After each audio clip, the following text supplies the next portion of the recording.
जय श्री कृष्णा। राधे राधे दोस्तों, आज मैं आप लोगों को लड्डू गोपाल की एक ऐसी मार्मिक बिल्कुल सत्य घटना सुनाने वाली हूँ जिसे सुनकर आपका दिल भी दहल जाएगा। आपके आंखों में लड्डू गोपाल की ऐसी दशा देखकर आंसू आ जाएंगे। आशा करती हूँ प्रत्येक दिन की भांति आज की यह लीला कथा भी आप लोगों को बहुत अच्छी लगेगी और आपके दिल को स्पर्श करेगी। आज की यह लीला कथा हमारे साथ शेयर की है जबलपुर में रहने वाली पूनम जी ने। पूनम जी हमसे कहती हैं कि मेरी शादी को 14 साल हो गए हैं और मुझे 2 पुत्र संतान हैं। शादी से पहले मेरे मायके में सभी लोग लड्डू गोपाल के परम भक्त थे। हमारे घर पर सभी लोग लड्डू गोपाल की सेवा किया करते थे, पर मैं और मेरा भाई हमें पढ़ाई के सिलसिले में ज्यादा समय नहीं मिलता था, पर हमसे जितना होता था, जितना समय हमें मिल पाता था, मम्मी के साथ लड्डू गोपाल की सेवा किया करते थे, क्योंकि हमारे परिवार का माहौल ही बिल्कुल कृष्ण की भक्तिमय था। हमारे परिवार में कभी भी किसी ने नॉनवेज तक नहीं खाया है, ना हमें कभी खाने की इच्छा हुई है। मेरी शादी बहुत अच्छे घर में तय हुई। मेरे ससुराल में मेरे हस्बैंड और मेरे सास ससुर थे। मेरे ससुर जी और मेरे हस्बैंड दोनों जॉब करते थे। मेरी शादी फिक्स होने के 7 महीने के बाद मेरी शादी का डेट तय हुआ, लेकिन इसी के बीच एक ऐसी दुखद घटना घटी कि मेरी सासू माँ की मृत्यु हो जाती है। यह हमारे लिए बहुत ही बुरा दौर था। शादी के बाद जब मैं अपने ससुराल गई तो मुझे वहाँ बहुत ज्यादा अकेलापन महसूस हो रहा था, क्योंकि मेरे मायके में सभी लोग जॉइंट फैमिली में रहते थे। मेरे मम्मी पापा, चाचा चाची, भाई बहन, दादा दादी, हम लोग सभी एक ही परिवार में रहते थे। शादी के बाद जब मैं ससुराल गई तो मुझे बिल्कुल ही एक अलग सा माहौल मिला। सासू माँ की मृत्यु तो मेरे शादी से पहले ही हो चुकी थी। मेरे हस्बैंड और मेरे ससुर जी दोनों जॉब पर चले जाया करते थे। मैं घर पर बिल्कुल अकेली रहती थी और बोर होते रहती थी। इससे भी ज्यादा बुरा तो मुझे यह लगता था कि यहाँ पर लड्डू गोपाल नहीं थे। मुझे बचपन से ही आदत है कि मैं हमेशा लड्डू गोपाल की सेवा अपने मम्मी के साथ करती थी और मैं अपने परिवार में सभी को लड्डू गोपाल की सेवा करते देखती थी। और ससुराल आ जाने के बाद मुझे यह माहौल बिल्कुल भी नहीं मिल रहा था।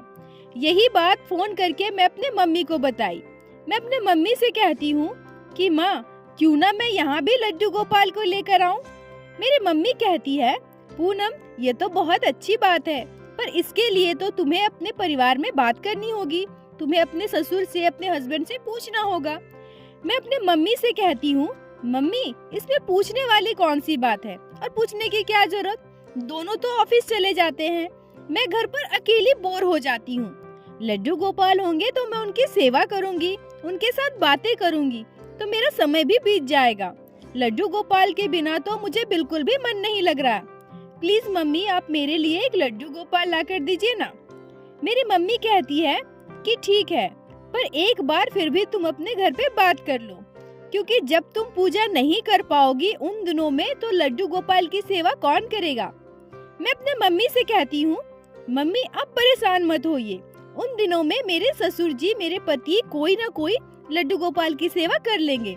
ऑफिस जाने से पहले ही वो लोग 3 टाइम का भोग रख देंगे। बिल्कुल भी इसमें परेशान होने की कोई भी बात नहीं है, सब कुछ मैनेज हो जाएगा। प्लीज मम्मी, आप मेरे लिए लड्डू गोपाल ला कर दो ना। पूनम जी कहती हैं कि मेरे ससुर और मेरे पति दोनों मुझसे बहुत प्यार करते थे। उन्होंने कभी भी मुझे किसी चीज के लिए नहीं रोका, इसलिए मैंने कभी सोचा भी नहीं था कि लड्डू गोपाल के हमारे घर में आने के बाद मुझे इतनी सारी परेशानियों का सामना करना पड़ेगा।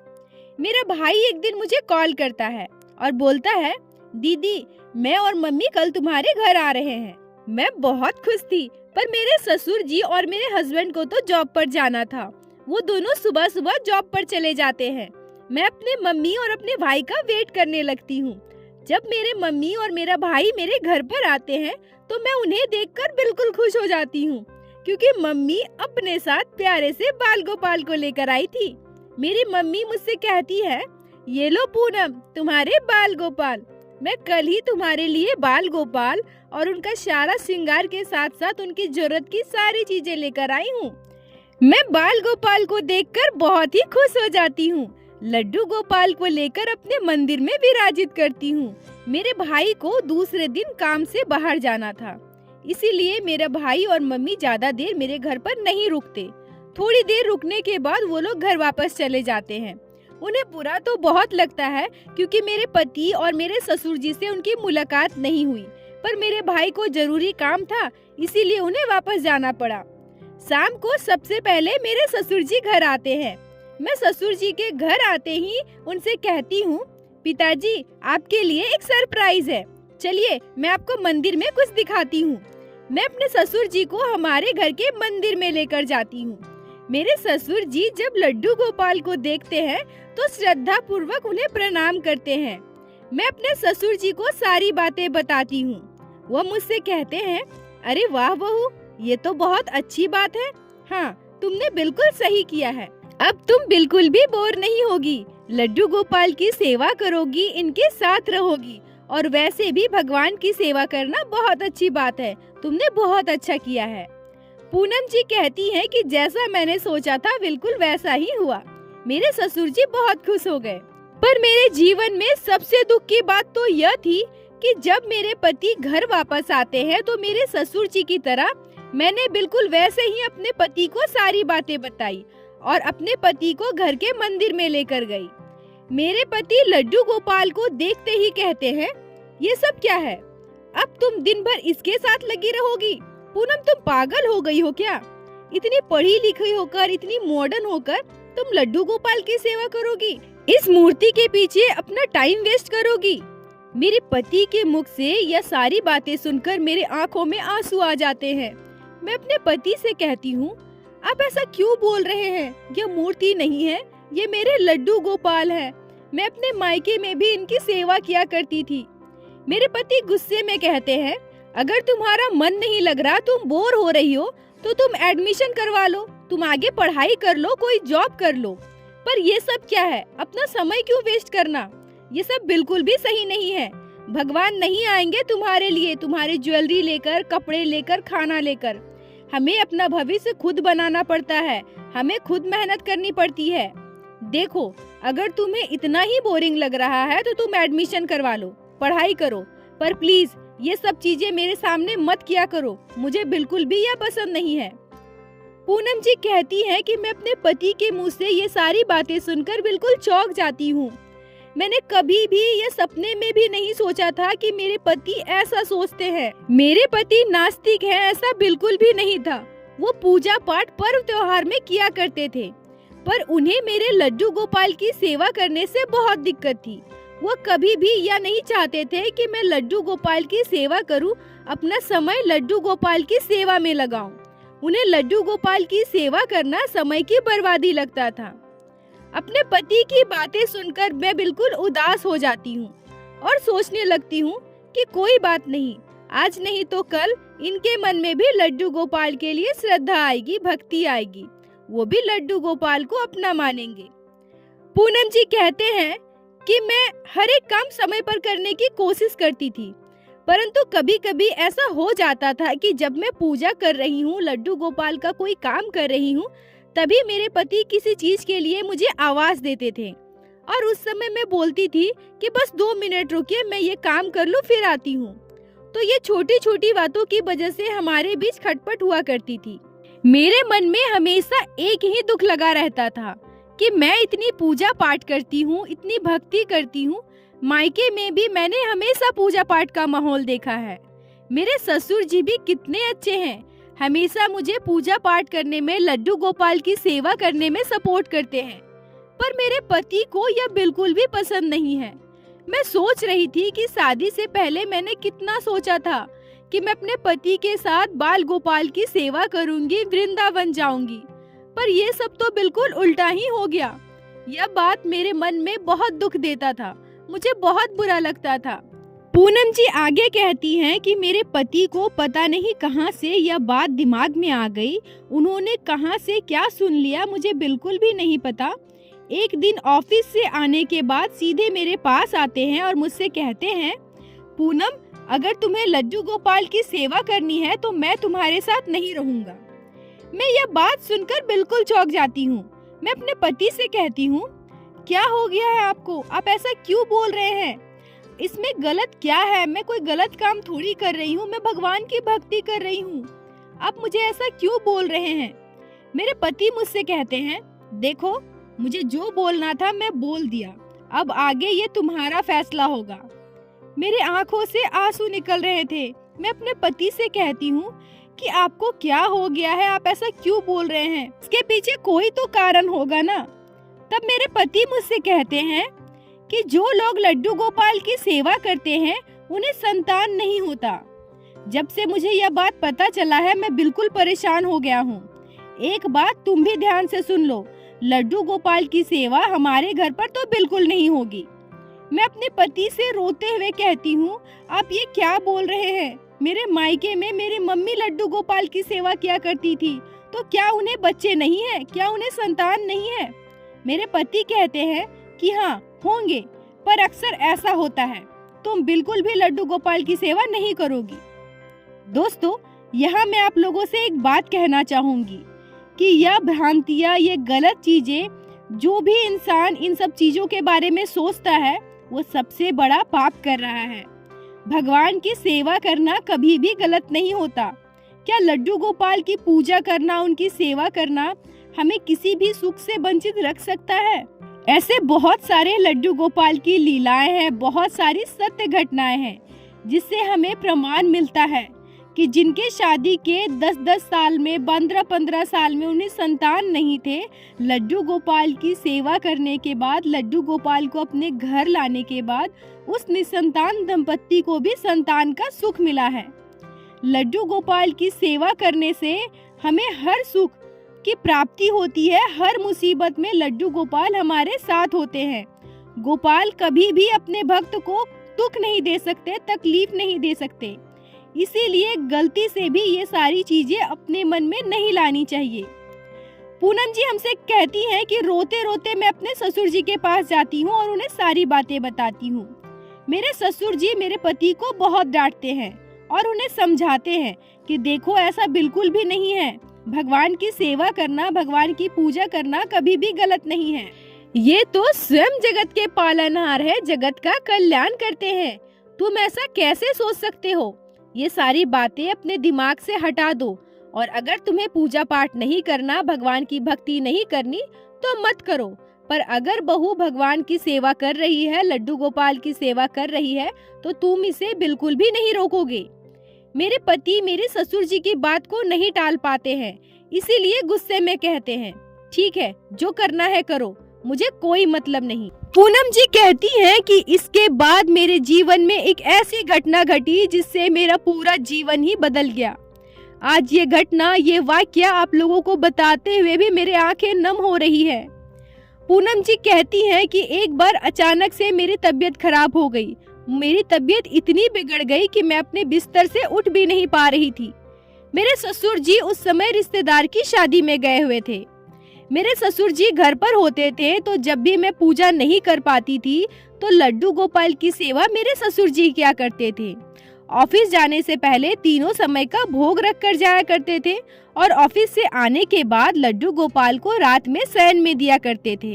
इधर मेरी तबीयत खराब थी और मैं बार बार अपने लड्डू गोपाल के बारे में सोच रही थी कि मैं कैसे उनकी सेवा करूं, उन्हें कैसे भोग लगाऊं।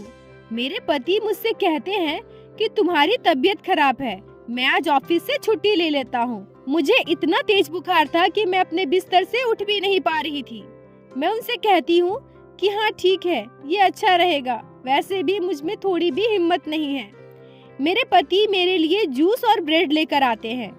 मैं अपने पति से डरते डरते कहती हूँ कि सुनिए ना, आप लड्डू गोपाल को भोग लगा दोगे? 10 बज गए हैं, अभी तक लड्डू गोपाल ने कुछ भी नहीं खाया है, ना ही उन्हें मैं स्नान करवाई हूँ। उन्हें बहुत भूख लगी होगी, आप लड्डू गोपाल को भोग लगा दीजिए ना। मेरी यह बात सुनकर मेरे पति बिल्कुल आग बबूला हो जाते हैं। वो मुझसे कहते हैं, एक तो तुम्हारी तबीयत खराब है, मैं तुम्हारी वजह से उस ऑफिस से छुट्टी लेकर यहाँ घर पर बैठा हूँ, तुम्हारे लिए नाश्ता लेकर आया, और अब तुम कह रही हो कि मैं उस मूर्ति को भोग लगाऊं? वो हमारी तरह इंसान नहीं है पूनम, जो उन्हें भूख लगी होगी। तुम तो ऐसा कर रही हो जैसे उनमें जान हो। देखो पूनम, पिताजी के वजह से मैं चुप रह गया था, पर तुम्हें पता है कि मुझे यह सब बिल्कुल भी पसंद नहीं है। मुझे ये सब मत बोला करो। पूनम जी कहती है कि मैं अपने पति की बातें सुनकर दुखी हो जाती हूँ और साथ ही साथ बहुत गुस्सा भी हो जाती हूँ। मैं अपने पति से गुस्से में कहती हूँ, ठीक है आप मत करो। आपको लगता है ना कि इसमें जान नहीं है, तो एक बात ध्यान रखिए, ये मेरे ठाकुर जी हैं, इनमें मेरे प्राण बसते हैं। अगर मेरे ठाकुर जी नहीं खाएंगे तो मैं कैसे खा सकती हूँ? और आपको कुछ भी करने की जरूरत नहीं है, मैं खुद कर लूंगी। और मैं उसी हालत में अपने बिस्तर से उठने की कोशिश करती हूँ। इतने में मेरे पति और भी ज्यादा गुस्सा हो जाते हैं और मुझसे कहते हैं कि तुम्हारी इन्हीं सब हरकतों के कारण तुम्हारी तबीयत खराब हुई है। दिन भर इस मूर्ति के पीछे पड़ी रहती हो, सुबह उठकर भूखे पेट सारे काम करती हो, स्नान करती हो, इन्हें स्नान करा के इन्हें सेवा करती हो, इसी वजह से तुम्हारा तबीयत खराब हुआ है। अभी देखो ठीक से चला भी नहीं जा रहा है, फिर भी उठ रही है अपने गोपाल की सेवा करने के लिए। रुको, बहुत हो गया पूनम, अब मैं बिल्कुल भी यह बर्दाश्त नहीं करूँगा। अगर ऐसा ही चला तो हमारी लाइफ बिल्कुल ही बर्बाद हो जाएगी।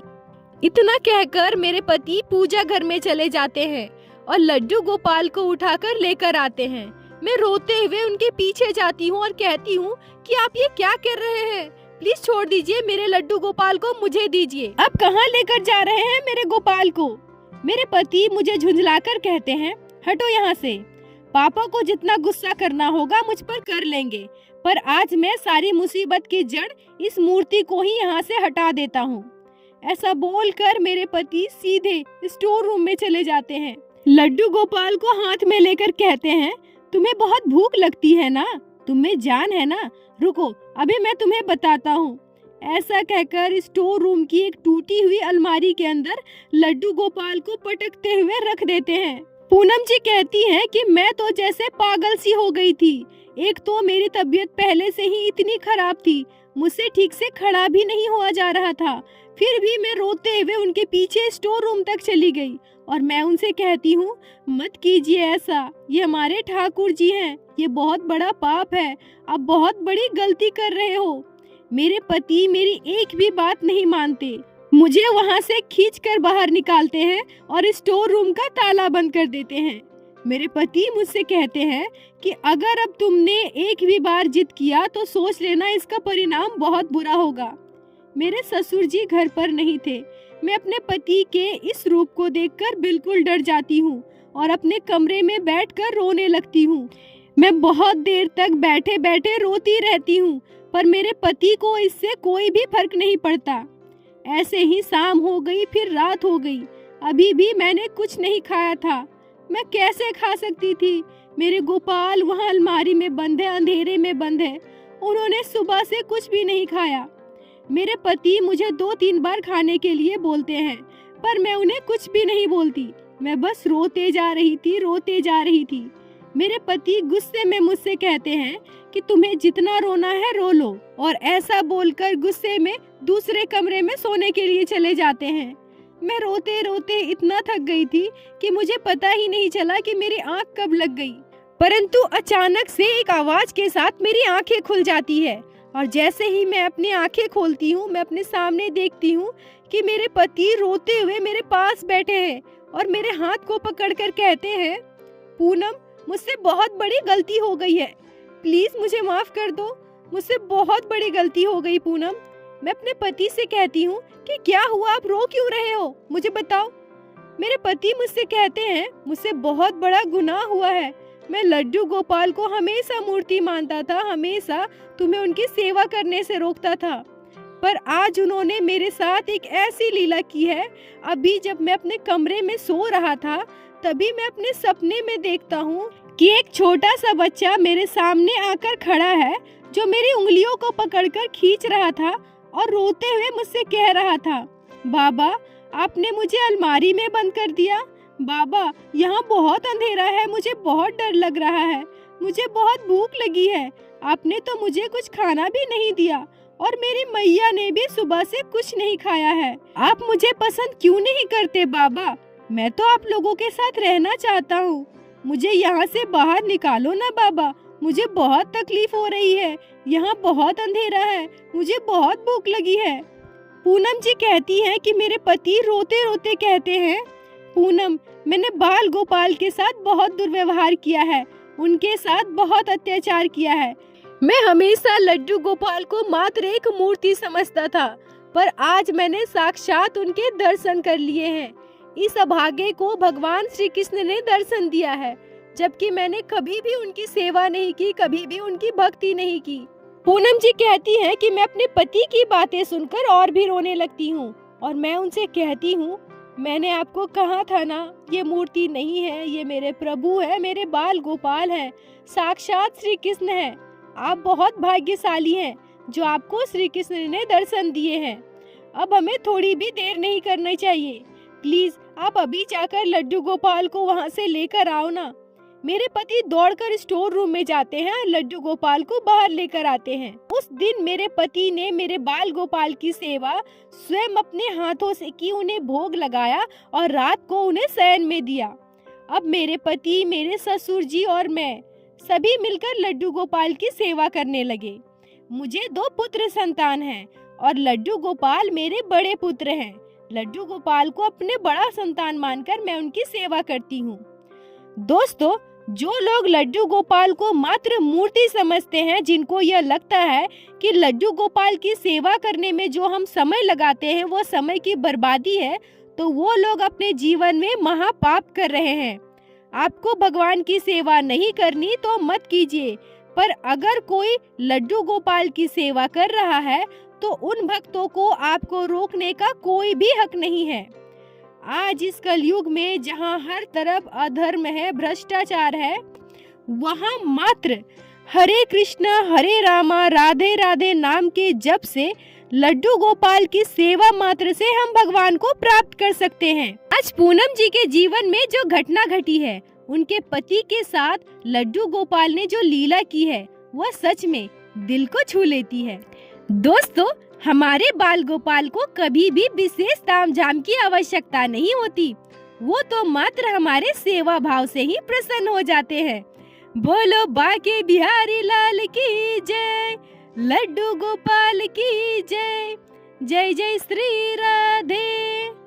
दोस्तों, अगर आप लोगों को आज की यह लीला कथा अच्छी लगी हो, आपके दिल को स्पर्श की हो, तो कृपया वीडियो को लाइक करें और अपने दोस्तों के साथ शेयर अवश्य करें, जिससे बाकी भक्त भी लड्डू गोपाल की इस अद्भुत लीला कथा को श्रवण कर सके, और हमारे चैनल को सब्सक्राइब करें, जिससे प्रतिदिन आप लोग हमारे चैनल पे श्री बाके बिहारी श्री लड्डू गोपाल की अद्भुत लीला कथाएं सुन सके। दोस्तों, अगर आपके जीवन में भी घटी हो कोई भी चमत्कारी घटना, या लड्डू गोपाल ने कभी भी की हो कोई भी लीला जिसे आप हम सभी के साथ शेयर करना चाहते हैं, तो कृपया हमें इंस्टाग्राम पे मैसेज कीजिए। हम आपसे कांटेक्ट करेंगे और आपकी उस लीला कथा को हमारे चैनल में बाकी सारे भक्तों के साथ शेयर अवश्य करेंगे। लड्डू गोपाल की कृपा आप पर और आपके पूरे परिवार पर बनी रहे। राधे राधे दोस्तों।